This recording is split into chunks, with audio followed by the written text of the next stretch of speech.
summary of the season. How's it been? Been very mixed, to be honest with you, Danny. We've had some good games, we've had some bad games, we've had some very good results, we've had some poor results. It's been an up and down season. I think it was tough to get going to start with, obviously getting myself as a new coach, the lads gelling together as a team that haven't met each other before, a lot of them. So trying to get the right shape, the right formation, the right cohesion of the squad was tough for the first few weeks. And we've slowly grown as a team and we've come as a unit now, and yeah, we've had better results. Was there sort of tasks and aims you wanted to get out of that season? Or? To be honest with you, I wanted to just, get us through the season and get as high up the league as we could. I knew from the beginning it was going to be, we were going to have games that we were going to lose, because for instance Bury in our league ran away with it and they won every game. I don't think they even drew one. So it was going to be tough for ourselves, and there's teams like that in the league.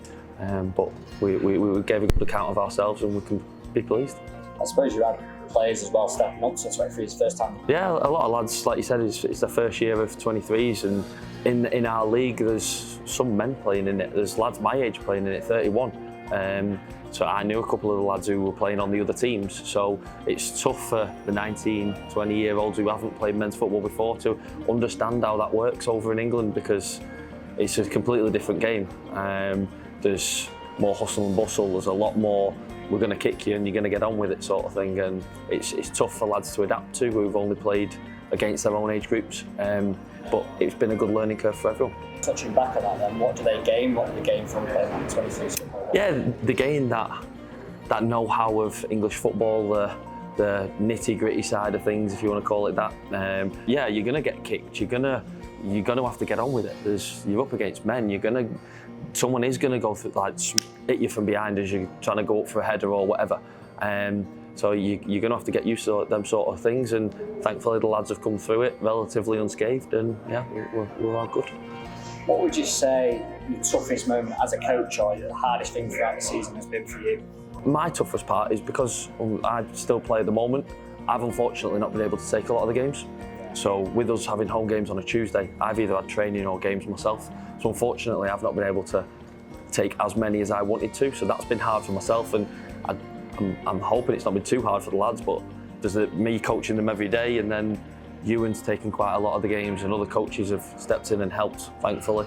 But that's probably been my hardest part, because I want to be at the games, I want to be able to help as much as I can. Do you feel then, with your playing experience and playing games still, that they've learned a lot from that side, by you being able to pass on that knowledge? I'm hoping so, and I'm hoping that this year I've given them new ideas that they might not have had before, and I'm hoping that they can I can keep giving new ideas to players, and hopefully, like you said, my experience and knowledge of where I've played and where I've been, and I can keep helping the players progress.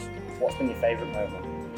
There's been a few. We've had some great results. I think my favourite moment was probably when Salvatore Zanone scored his hat-trick goal. There was quite a few down watching, and when he scored it, all the lads ran over to the side and celebrated with all their mates who were watching it. So for me, that's probably my most pleasing moment. We won the game 5-2 or 5-3. So for me, that was probably my most pleasing part. And what do you feel the relationship with the team is with you? I'm hoping it's good. I've enjoyed it. I've tried to have a laugh as much as I can. I've tried to be strict at the right times. I've tried to implement how it would be in a football squad, because it's all good us trying to replicate football squads, but if you're not going to try and be strict with it and stick to certain things, then players go away from that. So I've tried to implement that, and I'm hoping it's come across well with the lads, and I'm hoping they've enjoyed it. I suppose that then sets them ready for the real world if they go and play for a team. Hopefully, and if they do go on to hopefully represent Macclesfield or other clubs in the footballing pyramid, then they're going into a changing room and they've had someone who has been in quite a few changing rooms and has told them, be ready for this, it's the real world. What opportunities have they had then, the players this year? So we've had quite a few players who've had opportunities. Mason Brown has progressed and played for the Shadow Youth team. Thad Harp has played for the Shadow Youth team, also played for Longridge outside of that. Will Prince has played for the local teams, so we've got lads who've progressed through it. We've had a lot of players represent the reserve side, which is excellent, because that's more men's football for them on a Saturday with the header coaching Fran. and Ewan taking it as well. So it's been good for them. What do you want to see now and going forward? I just always want to see players progress. I want to see them keep working hard, because they've worked hard all year and it's been great, but keep progressing, keep developing what you're good at. Work on your weaknesses, but also develop what you're good at and make them even better. And hopefully, who knows where they can get to.